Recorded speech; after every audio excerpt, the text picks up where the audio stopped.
ইতিমধ্যে দক্ষিণ 24 পরগনা জেলার সুন্দরবনের প্রত্যন্ত এলাকা পাথর প্রতিভা ব্লক আর লক্ষ্মীপুর ঘাট সংলগ্ন এলাকায় আমি দাঁড়িয়ে রয়েছি, অর্থাৎ রামগঙ্গা গ্রাম পঞ্চায়েত এলাকায়। এই রামগঙ্গা গ্রাম পঞ্চায়েত এলাকায় ইতিমধ্যে যেটুকু দেখাতে পারবো ভিডিও জার্নালিস্টকে, একদম জঙ্গলের মধ্যে দাঁড়িয়ে রয়েছি। আর জঙ্গলের মধ্য দিয়ে প্রায় 1 কিলোমিটার সরু রাস্তা, সেই রাস্তা দিয়ে আসছে বাইক, আসছে মানুষজন, আসছে বিভিন্ন আরোহীরা। কিন্তু এই এত বড় একটা জঙ্গল কিংবা এই জঙ্গলের মধ্যে যে সরু রাস্তা রয়েছে, রাস্তায় নেই কোনো লাইট। তাই এলাকার মানুষের একটাই বক্তব্য, রাত্রে যাবার সময় যে কোনো মুহূর্তে যে কোনো সময়ে কোনো বড় বিপদ ঘটতে পারে। হ্যাঁ, এখানে তো অনেকের অসুবিধা হচ্ছে। স্পেশালি তো আমরা তো প্রত্যেক দিন প্রায় বাইক নিয়ে যাতায়াত করতে হচ্ছে আমাদের।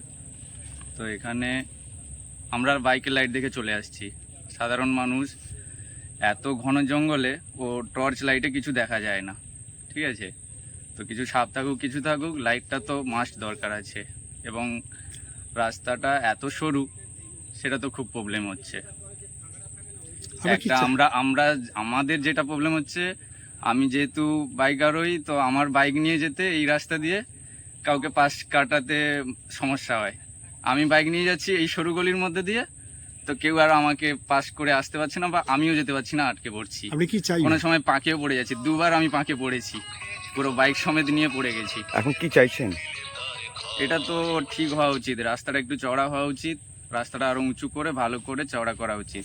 দেখা যাচ্ছে এই যে জেঠিঘাট, প্রায় 1.5 কিলোমিটার আপনাদেরকে যেতে হচ্ছে, একদম জঙ্গলের ভেতর দিয়ে কোনো লাইট নেই। কি বলবেন এই বিষয়ে? কি বলবো এই বিষয়ে, লাইট নেই মানে কি, এই স্থানীয় যারা নেতৃত্ব পর্যায়ে মানুষ আছে তাদের দুর্বলতার জন্য এই জিনিসগুলো হচ্ছে না। কতটা কষ্ট হয় আপনাদের? হ্যাঁ, কষ্ট তো হচ্ছে, আপনারা এটা দেখছেন যেহেতু, আর আমাদের কষ্টের উপলব্ধি আমরা নিজেরাই বুঝতে পারি। এটা কত কিলোমিটার? কতটা হ্যাঁ, হাফটা প্রায় তো এই তো হাফ কিলোমিটারের বেশি। এই নদীর চরের উপর দিয়ে এইভাবে হেঁটে হেঁটে যান? হ্যাঁ।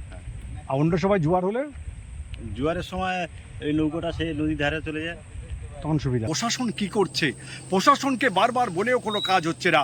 এই যে সরু রাস্তা জঙ্গলের মতো দিয়ে প্রচুর মানুষ পার হয়, যারা লক্ষ্মী জনার্দনপুর এলাকায় যায়, অচিন্ত্যনগরে যায়, বিরাটের বাজারে যায়, কেপলটে যায়, সেই সমস্ত মানুষ যারা যায় তাদের দুর্দান্ত যে অসুবিধা, সেই অসুবিধার কথা বারবার জানিয়ে কোনো কাজ হচ্ছে না। এলাকার মানুষের দাবি রাস্তাটা হোক চওড়া, কারণ 1 কিলোমিটার হেঁটে আসা বিরাট ব্যাপার। সেই বিরাট ব্যাপার কোনো মতেই কোনো সমস্যার সমাধান হচ্ছে না।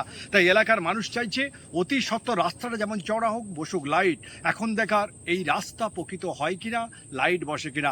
দক্ষিণ 24 পরগনা থেকে গোপাল শীলের রিপোর্ট, খাস খবর।